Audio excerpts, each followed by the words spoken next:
234 calls, हर call आधे घंटे से ज्यादा लंबी, रात देर रात तक चलने वाली बातचीत। सोनम रघुवंशी किसी संजय वर्मा नाम के शख्स से लगातार बात कर रही थी। पुलिस को शक हुआ कि ये कोई नया किरदार है, हो सकता है मर्डर प्लान में इसी का हाथ हो। लेकिन अब सच्चाई सामने आ चुकी है। संजय वर्मा कोई तीसरा व्यक्ति नहीं, बल्कि वही है जिसे पुलिस पहले दिन से ढूंढ रही थी और अब हिरासत में है। जी हां, वही राज कुशवाहा जो सोनम का प्रेमी है और जिस पर राजा रघुवंशी की हत्या की साजिश रचने का आरोप है। अब यह साफ हो गया है कि सोनम के फोन में सेव संजय वर्मा नाम दरअसल फर्जी था, जिसके पीछे छुपा बैठा था राज। ये एक बड़ी कड़ी है जो सोनम और राज को जोड़ती है, भावनात्मक रूप से भी और आपराधिक रूप से भी। अब आइए इस केस की पूरी कहानी समझते हैं, जो एक हनीमून ट्रिप से शुरू होकर मर्डर मिस्ट्री में बदल गई। 11 मई 2025 इंदौर में राजा रघुवंशी की शादी हुई थी सोनम से। सामान्य विवाह, खुशहाल माहौल, सब ठीक लग रहा था। 20 मई को दोनों हनीमून मनाने मेघालय के शिलोंग पहुंचे थे। शादी के बाद ये उनकी पहली ट्रिप थी, लेकिन यही सफर राजा के लिए आखिरी साबित हुआ। फिर अचानक दोनों से संपर्क होना बंद हो गया। घर वाले परेशान हो गए, शिकायत की, पुलिस सर्च ऑपरेशन में जुट गई।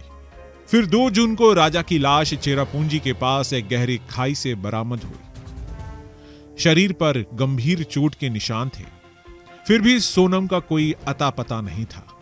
और फिर कुछ दिन बाद उत्तर प्रदेश के गाजीपुर में एक ढाबे पर सोनम मिली। उसे हिरासत में लिया गया। फिर जैसे जैसे जांच आगे बढ़ी, पुलिस को कई तकनीक सुराग मिले। राजा का मोबाइल, सोनम के सोशल मीडिया अकाउंट्स, दोनों की कॉल हिस्ट्री और इंस्टाग्राम डेटा सब खंगाला गया। और यहीं से सामने आया वो नंबर जिसे सोनम अक्सर घंटों बात करती थी। नंबर था संजय वर्मा के नाम का। 3 हफ्तों में 234 कॉल्स, हर कॉल आधे घंटे से 1 घंटे तक, और कॉल ज्यादातर रात को होती थी। इससे शक और गहराया। शुरुआत में पुलिस को लगा कि यह संजय वर्मा शायद मर्डर प्लान का मास्टरमाइंड है। शायद सोनम के इशारे पर उसी ने पूरी साजिश रची, या फिर वही सोनम को उकसा रहा था। लेकिन जैसे ही कॉल डिटेल्स की गहराई से जांच हुई, लोकेशन, IMEI नंबर का मिलान किया गया, तो बड़ा खुलासा हुआ। खुलासा यह कि संजय वर्मा कोई और नहीं बल्कि राज कुशवाहा था। वही राज कुशवाहा जिसे पुलिस पहले ही हिरासत में ले चुकी थी, जिस पर पहले से ही शक था कि वो सोनम का करीबी है, जिस पर आरोप था कि उसने सोनम के कहने पर अपने 3 साथियों के साथ मिलकर राजा की हत्या की। अब यह साबित हो गया कि मर्डर से पहले ही सोनम और राज का संपर्क लगातार बना हुआ था।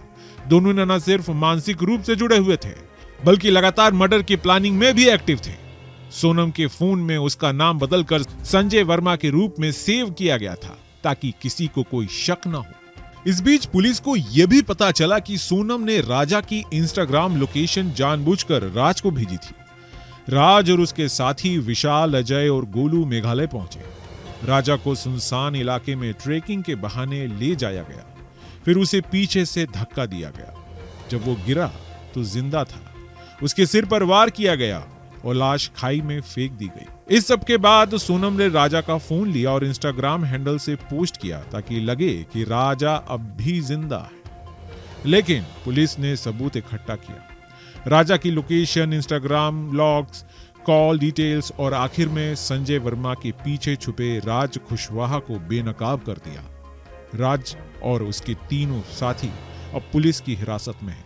सोनम को भी गिरफ्तार कर लिया गया है। पुलिस ने इस केस में हत्या, साजिश, डिजिटल धोखाधड़ी और सबूत मिटाने की धाराओं में केस दर्ज किया है। इस पूरे मामले में सोनम का परिवार कह रहा है कि उसे फंसाया गया है। उनका दावा है कि सोनम ने खुद सरेंडर नहीं किया, बल्कि उसे जबरदस्ती ले जाया गया। वे इस केस की जांच CBI से करवाने की मांग कर रहे हैं। दूसरी तरफ राजा के परिवार का दर्द साफ है। वो कह रहे हैं कि सोनम ने अपने पति को सिर्फ इसलिए मारा कि वो किसी और से प्यार करती थी। उनका आरोप है कि शादी सिर्फ एक दिखावा था और असली मकसद हत्या थी। अब पुलिस की जांच लगभग पूरी हो चुकी है। चार्जशीट जल्द पेश की जाएगी, लेकिन एक बात तो तय है, संजय वर्मा की मिस्ट्री सुलझ गई कि राज कुशवाहा ही Sanjay Verma. Bureau report, news state. जहां भक्ति है हर शब्द में, कथाओं में छिपे हैं दिव्य रहस्य और ज्योतिष देता है जीवन को दिशा। धर्म से जुड़ी हर बातों को जानने के लिए हमारे चैनल स्तुति को सब्सक्राइब करें। चैनल पर जाने के लिए इस लिंक पर क्लिक करें।